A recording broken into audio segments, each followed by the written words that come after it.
Validating Prophecy, Deciphering the Clues, Part 1. The Eastern Sage, the Spirit Guide, has been found. The Eastern Sage, foretold in prophecy, also known as the Spirit Guide, and in the West referred to as the Second Coming of Christ, has at last been found. What follows is a point-by-point confirmation of the fulfilled prophecies. Seth speaks, The Eternal Validity of the Soul, written by American author Jean Roberts during her channeling sessions, offers perhaps the most detailed description of the second coming of Christ among all prophecies. The prophecy states, I have mentioned many times the third personality who has not appeared in your terms, although his existence has been prophesied as the second coming. Matthew 24. These prophecies were given in terms of the culture of the times, so while the stage has been set, the distortions are deplorable. For this Christ will not come at the end of your world as the prophecies have been maintained. The prophecy refers to the returning Christ as the third personality of Christ. That is to say, the second coming of Christ is not the return of Jesus himself, but the advent of another sage who bears, embodies, and carries forward the holiness and secret love of Jesus Christ. Thus, this sage is called the third personality. The prophecy further declares, this personality will refer to the historical Christ, will recognize his relationship with that personality. But within him, a three-person gestalt will form a new psychic entity, a different psychological framework. That is to say, this sage will speak of his relationship with Jesus, and by integrating the true essence of Jesus' teachings, will bring forth a new spiritual state and system. We have found this Eastern Spirit Guide. After awakening through the study of dharma, he encountered Jesus Christ, who then awakened and activated his spirit. In him, the enlightened wisdom and awareness of the Dharma Dhatu and the secret love and spirit of heaven are simultaneously and vividly manifested. Let us listen to how this awakened one describes his encounter with Jesus. 3 months after the awakening of awareness, on January 20, 2022, after meditation and just before sleep, with my eyes closed within the inner void of the soul, I beheld the coming of Jesus. That moment is etched into my being, a memory so profound it will remain with me forever. In the vast emptiness I saw a stairway of holy light, its brilliance like liquid silver. Countless angels of holy light surrounded the stairway of light, bowing in reverence. Innumerable divine spirits and celestial beings, figures of many ranks from Western mythology, filled the expanse. All these spirits, angels, and heavenly beings gathered around the stairway in the void, to the left and to the right. Upon the steps of light stood a man, simply clothed, with chestnut hair flowing. In his eyes shone a purity, a warmth, a love, and a mercy such as I had never known in this life.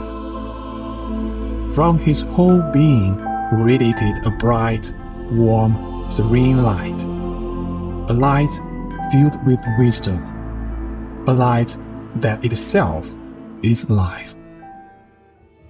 At once, my conscious mind self muttered in confusion, questioning him.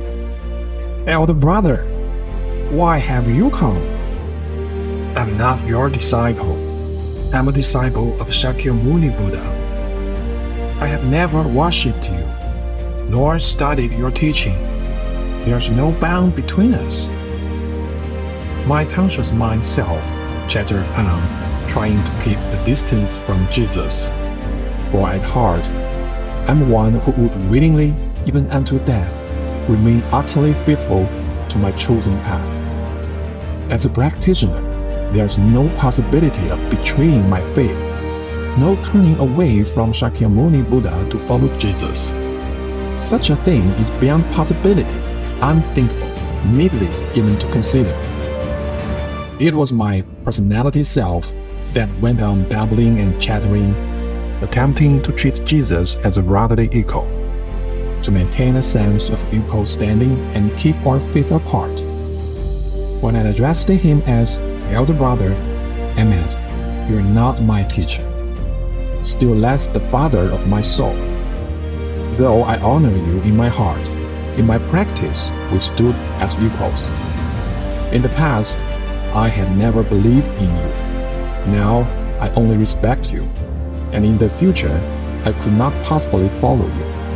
Therefore, I was greatly astonished by your appearance." Yet while my conscious mind, personality, my inner thoughts babbled on and chattered incessantly, something vast stirred. From the deepest depth of my being, a mighty, all-pervading force rose up, a power sweeping through the universe, drawn from the primal source of life, piercing every cell and awakening its most ancient memory. It was as though each cell contained a boundless cosmos, and within each cosmos lay countless worlds. Each world with its rivers, mountains, and earth, and every grain of earth, every mote of dust, held within it the essence of I. In the instant my conscious self saw Jesus, this hidden I awoke. What did this mean? The elemental I, within the grains that form mountains and earth, the very foundation of the cosmos, came alive. All the I of the universe, reckless and fearless, cast aside life and death and surged toward Jesus. My inner universe was overturned by this awakening, sweeping all before it, toppling mountains and seas, upending heaven and earth, shattering every barrier. Meanwhile, my conscious mind self still tried to remain polite, addressing Jesus as an equal. But behind this mental cognition, the sensing power of my soul broke free, throwing itself prostrate before him. Within the soul, originated from the deepest depth, the infinite collective memory of that ancient life essence, the awakened I, rose in a great waiting and wept uncontrollably. My outward personality was bewildered. Why am I weeping? And yet the tears came in a flood, hysterical, unstoppable, beyond the control of my conscious self. In that moment, I experienced with total clarity what life truly is and what Father means. Life is entirely, utterly unrelated to this body, to this conscious mind self. Life is the luminous memory that transcends the elemental grains of the cosmos. When life awakens, light becomes conscious. Awakened conscious light is itself the infinite primordial totality of life. And Jesus is the mentor who activated this practitioner's primordial life of spirit, the Father of my life. From January 20, 2022 onward, what governs this human mind and body has no longer been merely the all-pervading gaze of awareness. For awareness is emptiness, a presence that neither comes nor goes, that neither arises nor perishes, free and unabstracted. Awareness has only the nature of liberation, but not transformation. In other words, only at the death of this body does awareness reach the chance for its great liberation. But what Jesus awakened, the primordial life, pure light of spirit, is different. Pure life is eternal, ancient, whole, and never divided light. Light by its nature dissolves darkness. Wholeness by its nature heals division. Eternity by its nature transcends death and birth. Completeness by its nature dissolves time. Thus, the pure light of spirit burns away karmic obstructions, melts the discriminations born of the seeing essence, and bestows peace nature. Spirit life can fundamentally transform the karmic realms of body and mind within the human soul system. In other words, the holy love of heaven can truly change the existing conditions of beings within the sixth path. When that primordial eternal life piercing through my human mind and body awakened, the very core that governs the essence of this conscious mind became the light of spirit. It manifests its existence within the personal mind and will through the keen penetrating power of spiritual resonance. Without a thought arising, it could know the thoughts of living beings. In an instant, the spiritual resonance behold all past and future events within heaven and the three realms. This is the state of the true God. It is the emptiness illuminating wisdom of a great bodhisattva of the dharma realm, shining through the existence of life, refracted at the holy light of spirit. One may also say, spirit is awareness taking form. Life is wisdom embodied. Light is presence made visible. After January 20th, 2022, the practitioner bore both the wisdom body of Dharma realm and the spirit body of heaven. The light of spirit could burn away all karmic energies within the three realms, born of the duality of seer and seen, derived from the seeing essence. Back in August 2021, the practitioner had seen the gate of heaven open. Holy light poured down like liquid silver. That light itself was life, radiant with wisdom. Half a year later, through disaster, the practitioner crossed the threshold of life and death and buried the conscious mind self that had been shaped in the first half of life. Then, on January 20th, 2022, the descent of Jesus activated the spirit of life, long entombed for countless kalpas beneath the countless selves of the personality mind. From that moment, this practitioner on earth became inwardly that holy light pouring from the void. With the revival of spirit, with the shining of light, with purity increasing, with peace deepening, the practitioner began to study earnestly the teaching of Jesus Christ, the path of love and forgiveness.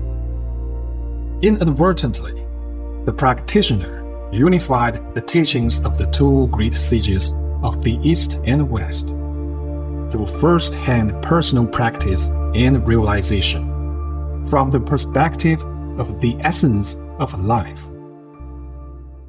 Another American psychic and prophet, Jane Dixon, believed that a child born in the Orient or in Asia during the latter half of the 20th century will unite the world through his philosophy.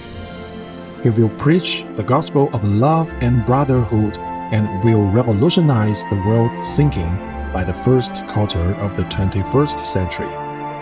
He will lay the foundation for a new Christianity, with every sect and creed united in one banner. Jane Dixon said in her book, "By the middle of the next century, the second coming of Christ, the unveiling of the mystery of life, and the beginning of humanity's further exploration and colonization of the universe. This is the future I see."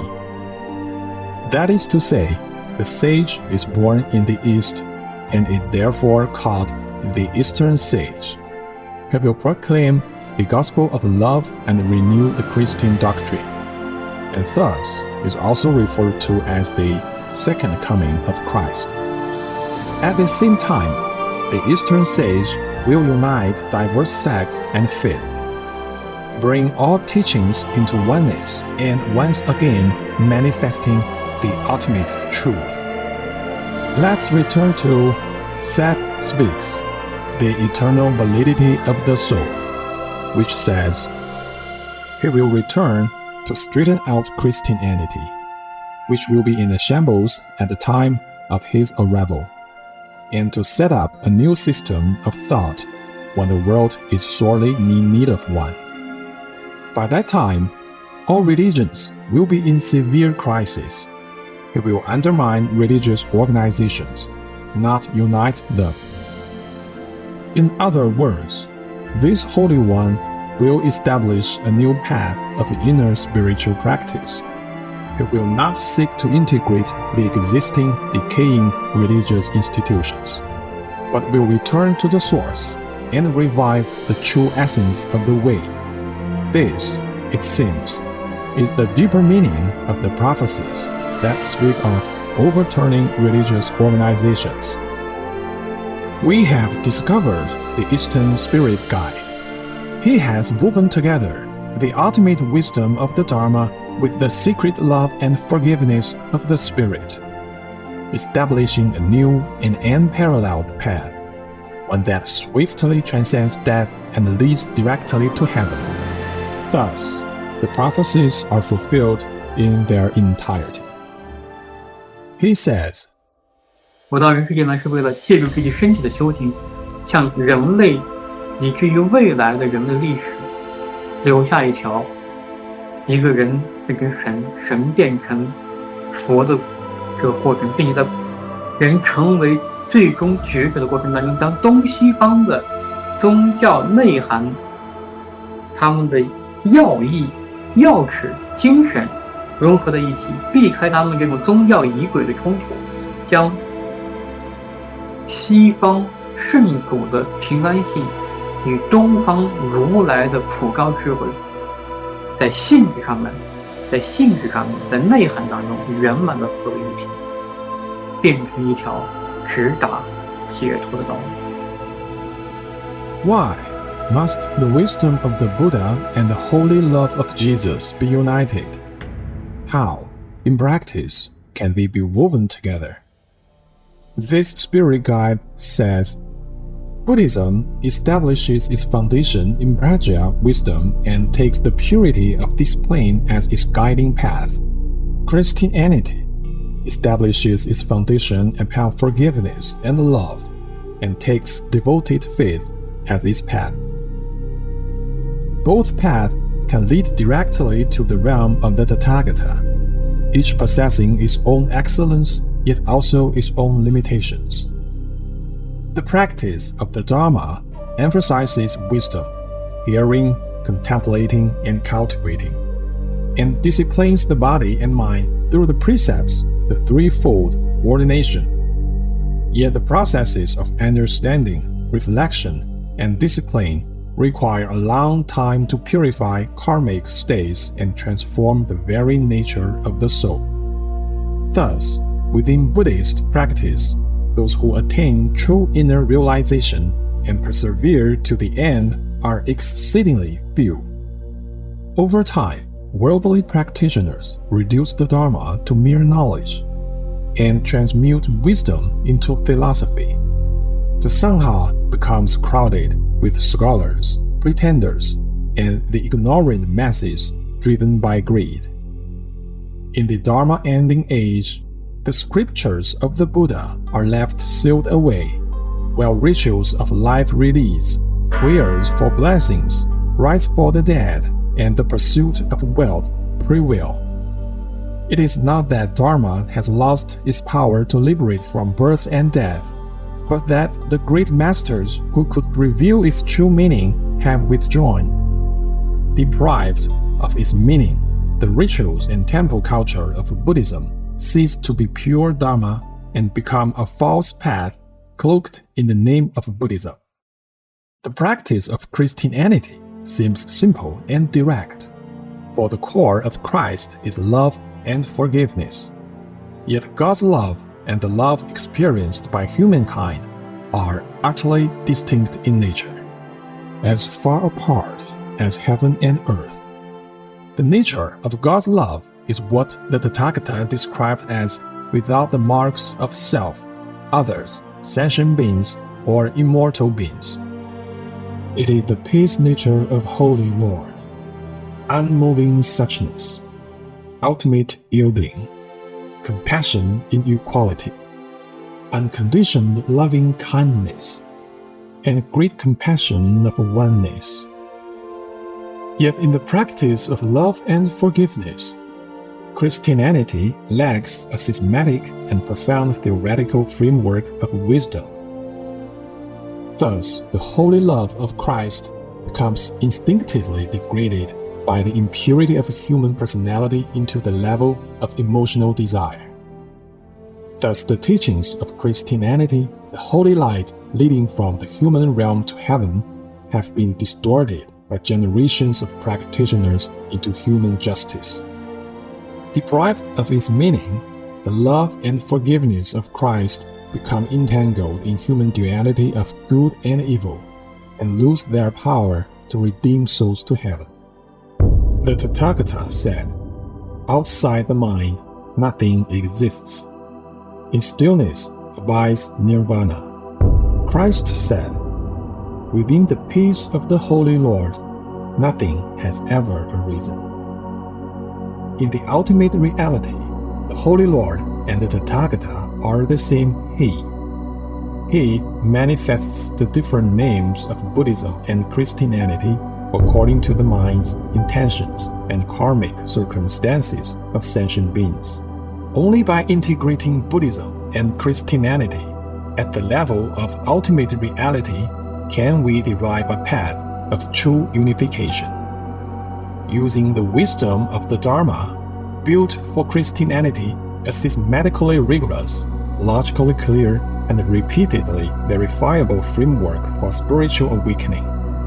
Using the Spirit of Christ, built for the Dharma, a practical path of cultivation, full of love and warmth, embracing forgiveness and acceptance. Thus, wisdom shall guide holy love, and holy love shall enact wisdom. Like the two sides of a zipper, Buddhism and Christianity interlock within the depth of the soul, uniting into a single, integrated wholeness within cognition and consciousness.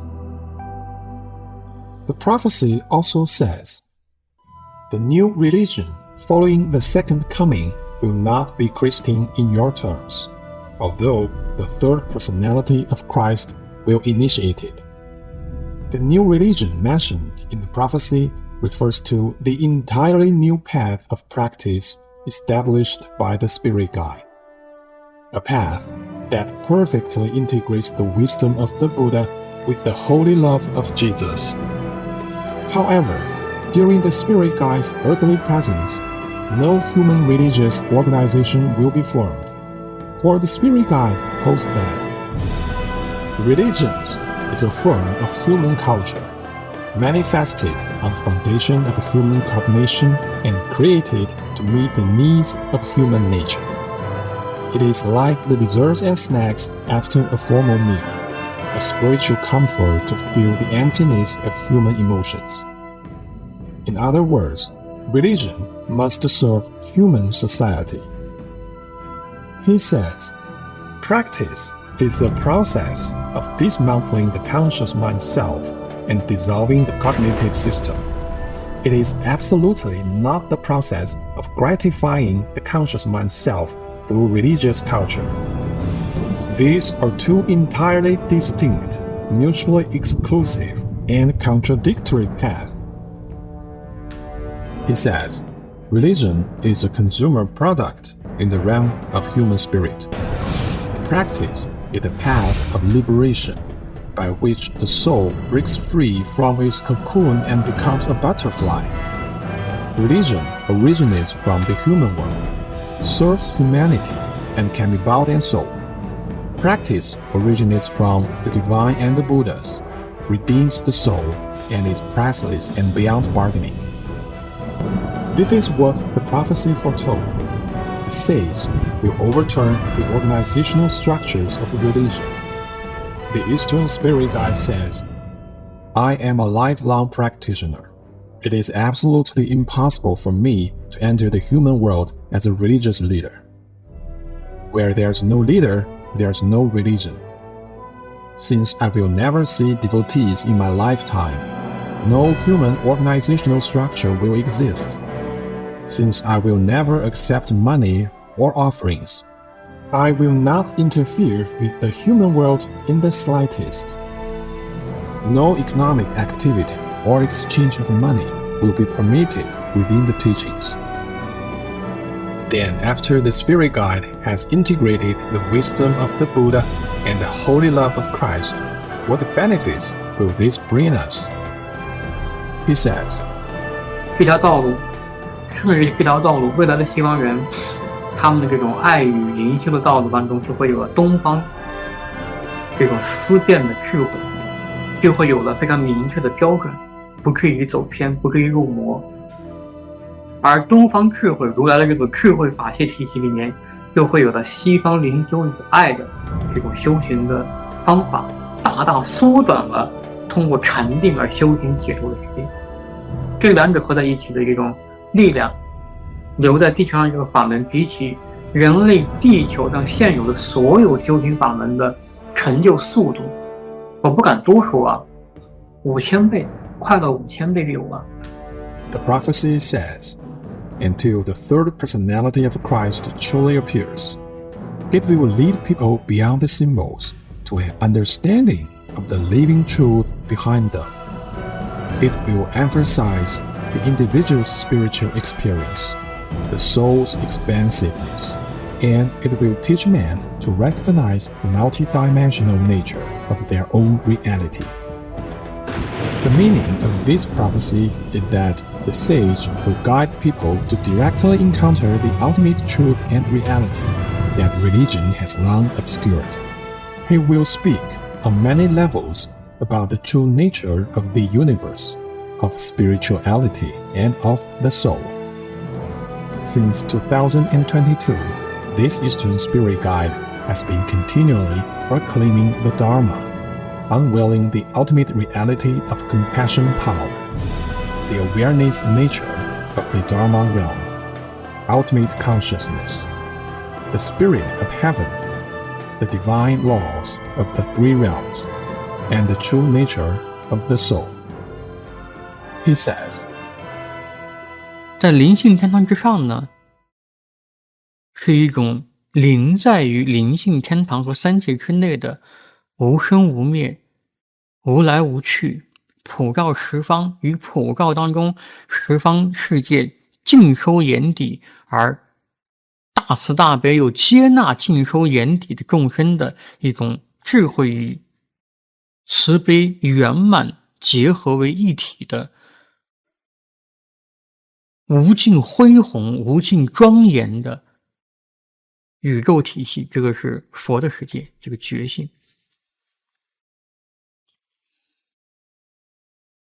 但是在觉性之上，在觉性之外，又在觉性之内，伴随着觉性，这个觉性都无法触及的，还有一样东西，究竟的平等、随顺、温柔。The Eastern Spirit Guide calls this ultimate equality compassion power, referring to it as He. This compassion power is the Nirvana Dhammakaya of all Buddhas, the very peace nature of the Holy Lord. He says, 超出于生命，不被生命所存在的，那个才是真正的不生不灭。而在那个不生不灭之上，又渗透在一切生灭和无生智慧当中的，还有一种究竟平等却不可言说的，当下普照随顺却不可触及的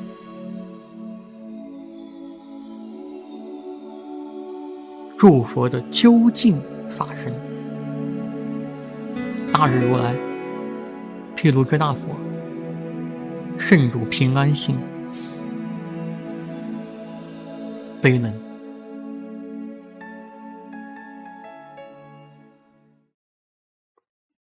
就是这个地方，就是现在，这个此刻，在这具肉体身心当中所绽放出来的温柔、清澈、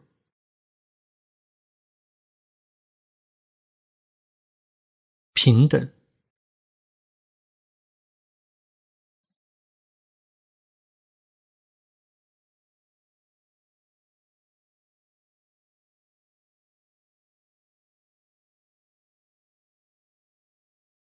周遍，就是它。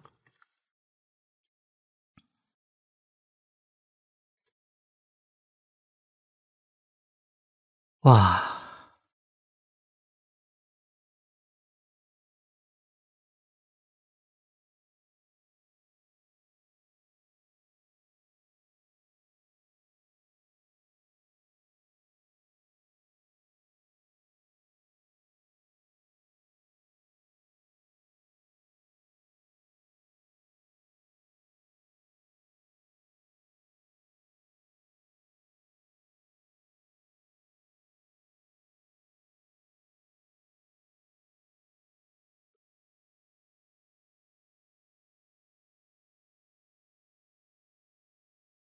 在这种温柔的平等之中，那种绝变十方、临在十方的普照庄严，它是一种紧张感。这个是诸佛的普照慈悲庄严，在悲能之中是一种脱离了悲能而形成的紧张感，这个觉明为救。因为有紧张才会有本能的下意识的分别，这个分别就是智慧，这种紧张感就是慈悲。而这种紧张感如果消散了，那个下意识的分别如果熄灭了，那个剩下来的就是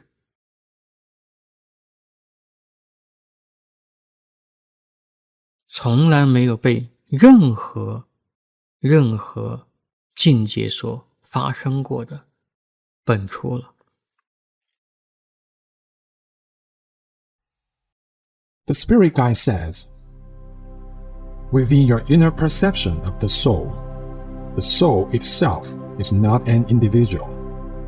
Only your cognition is individual. The soul is a cosmic system. This is what the prophecy speaks of as the expansiveness of the soul. The prophecy also says, the third personality of Christ will indeed be known as a great psychic, for it is he who will teach mankind to use their inner senses, for only the inner senses make true spirituality possible. The Spirit Guide tells everyone, 当灵魂感知苏醒，这个人的修行就在开始，你知道吗？灵魂感知不苏醒的话，你建立在心灵认知和意识这个体系之上的修行，只是在积累福报啊，净化业障，为你以后灵魂感知能苏醒、能修行打下一个基础而已，仅此而已。灵魂不苏醒，人谈不上修行的。 In other words, the sage foretold in the prophecy will guide students to first awaken perception. Only once perception has awakened does true spirit awakening become possible. The Spirit Guide says, 它是针对人的灵魂的，它是针对人的感知力的，它是针对感知力当中那种能见清澈的性质，予以在清澈性质当中予以融化清澈，而苏醒灵性的广袤。 Though the Eastern sage, the foretold Spirit Guide, has already come, and since early 2022 has been revealing and expanding the dharma of uniting Eastern wisdom with the secret love of the West. Yet most people remain unaware. The prophecy says, "As before, who he is will not be widely known, and there will not be a glorious declaration of a universal belief throughout the world." Why are we unaware? Why can we not perceive it? Perhaps it is because the Spirit Guide does not seek to change the human world. The Spirit Guide says, "The true nature of God is to serve as a bridge for souls caught in the cycle of the three realms, leading them to ascend into the light heaven." This alone is the work God has left within the human world. It is the meaning and value of God's presence on the earth. God is never interested in the mundane world. God will never, under any circumstance, build a so-called heavenly world on earth, pouring vast light to reshape a world of karmic bondage, or to create a pleasant, happy life for humans bound by ego.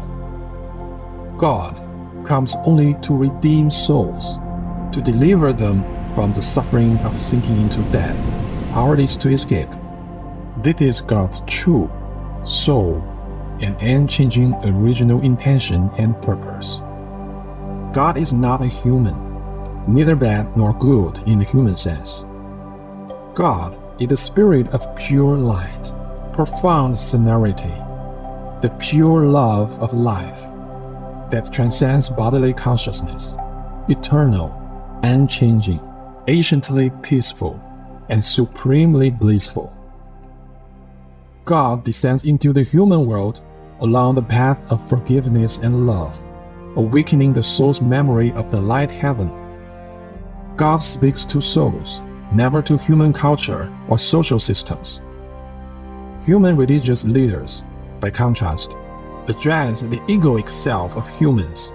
They promise heavenly rewards, trade in faith, and seek worldly gains, wealth, power, and pleasure. For God, heaven is not of this world. Heaven is pure life, an undying light, not created by the minds of sentient beings, and therefore untouched by their karmic obstructions. So the time has come when we live in the same age as the Holy Spirit Guide, the awakened one. What does this mean for us? What impact will it have on us? The Spirit Guide says, spiritual practice exists solely to resolve the problem of death. Apart from this single purpose, nothing else belongs to the true path of practice. Practice does not heal disease, does not remove the sufferings of the world, does not soothe emotions, does not bring worldly success, and does not create wealth or prosperity. In other words, those who seek physical healing, worldly happiness, promotion and wealth, or even the attainment of Buddhahood and sainthood should not come to the Spirit Guide to make a bargain. Such desires profane what is sacred. The Spirit Guide comes for one purpose alone: to teach humanity to face death directly, and at last, to resolve it. If your heart longs to be free from the despair of death, if you yearn to escape the endless cycle of birth and death, then only the Spirit Guide is the true savior you have been searching for. The Spirit Guide says, 今天的修行者这句身心之内，真的确定的是渴望解脱生死轮回的众生的救主。我说的不是我这个人啊，我这个人只是载体而已。可是这个人内在已经觉醒的那如来的无限的智慧和究竟的慈悲，投射在三界六道当中，以纯净完美无瑕的天堂圣爱呈现出来了生命永恒的无尽光芒，却是真正可以救赎灵魂，熄灭灵魂的习气和妄想，将灵魂从生死轮回的恐惧噩梦当中救赎到无限生命光明普照的天堂当中的那一道桥梁。The Spirit Guide says, 只有依靠神，才有解脱生死的可能。换句话说，如果没有神的出现，就没有解脱生死的这个选项。The Spirit Guide says, 在这个地球上，目前跟我同时代的人里面，只有我一个人可以解决死亡的问题。